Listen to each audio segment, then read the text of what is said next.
My bro, I didn't mean no offense, bro, to be honest. But, we're brothers. And if I see my brother something not today right, as you offered to pray for me, feeling like, things not there right with me, I thought, I'll do the favor back. Because what you sow is what you reap. So you pray for me, I pray for you. So you notice something like maybe I'm pushing it too far. But I think when I watched your video about the guy that took his mom's last 500 naira to gamble, basically. What you're doing, you're encouraging gambling. Some people win, some people lose. So he went into tears saying his mother is ill, she has cancer, she's on chemotherapy. And he said, you asked him, why is he crying? He said he took his mom's money from her account, her last 500 naira, to buy a ticket. Luckily he won, but I believe there are some guys who didn't win on that day and possibly took their dads or moms or friends' last money feeling like, oh, I'm going to win today because gambling is an addiction. So in that situation, I'm not condemning your business completely, but in that situation, I think what you should have said to him, I'm saying this from my heart, you should have said to him, he's lucky today, but don't do that again.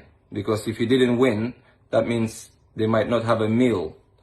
They might not even have a meal that day or the next day. And that's stealing. Like, you have to ask your mother to take her last money to go gamble. And I believe, some people borrow money to do these things. And when they're in debt, they end up arrested. They get beaten up and all that. So that was my worry, really. And I will tell you something. In 2019, I was offered endorsement deals from gambling companies that were launching in Nigeria. I went to God with it. I said, in Europe, people are there are regulations. They are regulated. They have more money here. But my conscience didn't let me do that in Nigeria because our people don't have money. They will go gamble their last money on Arsenal, Chelsea, and what next? They go home, beat their wives, slap their kids, being disappointed because you know how our country is. So I said no. And I went to God with prayer and I believe I had an answer. So I heard his voice and he said, do what you want. God doesn't force us to do things. But he said, I hope you trust me with your finances. So it was a good offer. A couple of months later, through the NFF, you can ask Dayo NAB, I received another message. And he says, osazee, there is a company here, like gambling company. They want to offer you something. Can I pass your number? I simply said, no, Dayo, thank you. You can call him and ask. I said, no, I don't do gambling. It's not for me. I'm not condemning it. It's for some people. I played for Stoke City. Our sponsors are a very big gambling company here, Bet365. But they're regulated. I'm sure yours is regulated to an extent, but I'm just saying from my heart, like that particular case, if he took his mom's last 500 naira, you should have rebuked him as a brother. You'd have said, you understand, like sometimes if you have free cash, you just play, like everybody does. Most of my friends are footballers. They all do gambling. But it's a big issue here. People commit suicide because of gambling. It's an addiction. So it's a tough one. I'm not condemning people doing it, but if you can control it, that's another thing, The Bible says, don't be overtaken by something, but you can do it. We're allowed to drink, party a little bit, but it doesn't have to dominate us, okay? And I didn't come out with judgment, bro. I'm coming out with grace. You know me. We were friends. Nobody like party reach me. Nobody like music reach me.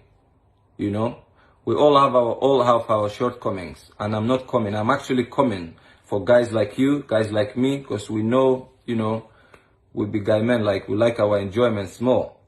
But there are some things that we could do better in. I'm not judging you, not condemning you, but when I saw the video you are putting out, encouraging, people are breaking bottles on their heads and dancing. And I asked you, if these were your sons, will you encourage them to do that? So this is how our Christmas should be in Nigeria now. Guys breaking bottles on their heads and dancing like crazy. I'm just saying my opinion. I don't think it's right. maybe once a year you want to go mad, you go to somewhere and do that. But not to bring that kind of thinking into Christmas, because, you know, it's family time, it's nice time. I don't think we will make that day nice. So apologies if I offended you in any way. I was kind of, you know, disappointed in a few other things, because, you know, my heart is bleeding for Nigeria every day. And one reason why I'm supporting Trump is very simple. Lockdown means death for lots of our people. We all witnessed what was happening during the crisis we recently lived through. Our people, some of them were falling down from roofs trying to reach palliatives just for a bag of rice. I think a girl, they said she fell and died.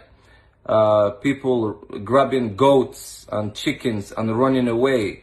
The scenes from Jos is what I saw, because I have a friend of mine who grew up in Benin City with me. She lives in Jos. She sent me pictures. I used to send her money. I haven't heard from her for 2 weeks, and I honestly hope she didn't commit suicide, to be honest, because she hasn't messaged. 2 weeks ago, I sent her 50,000 naira to just keep herself going. Before that, I sent her some money because she has 2 sons. When she sent me a photo on Instagram, she had only margarine in her fridge. No bread, nothing to eat. So now she lost her 2 sons because the father had to take them.